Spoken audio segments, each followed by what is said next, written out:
We've got a great parcel of land here in the sporting precinct of Kawana, and we've got together with Brothers Rugby Club and the Falcons Rugby League and Alex Surf Club, and we're looking to develop this site into a sporting hub. We've obviously got three key fits already with Rugby League, Rugby Union and a surf club. We'd love to have soccer, the water sports, any users at all who use Stockland or use the water would come on board, and we'd facilitate them in the master plan, and then we'd develop a sporting hub that would then just feed back money back to those organisations. It's been done before. I saw this work at Moray Field with the Moray Field Sports Club, which brought together so many of the sporting entities, and it's just been a wonderful connector, but also a stream of income. And we shouldn't kid ourselves, sport is big business and it costs a lot of money. So if all of the sporting community can come together as one, then that's going to be great for the coast, it's going to be great for our kids, and it's also going to be great for our potential champions as they can have the resources they need to reach their potential. The facility would have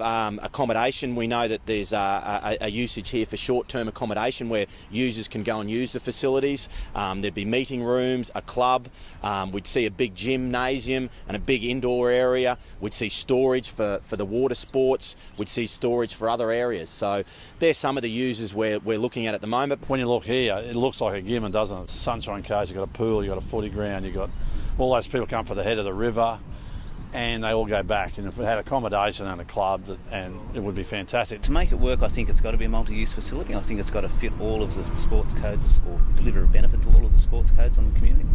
In doing that, we could attract certainly more support from state, federal and local government, and I'm sure from the local community as well.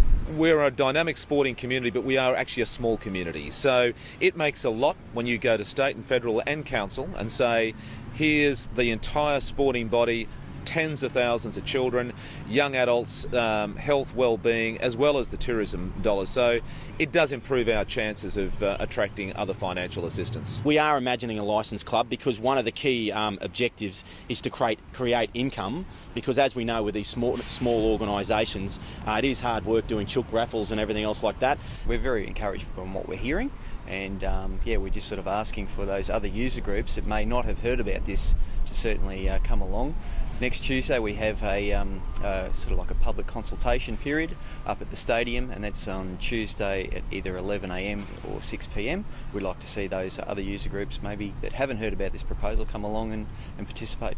We want a community outcome, and if we get a community outcome, everyone's going to benefit around this region, and that's our number one objective.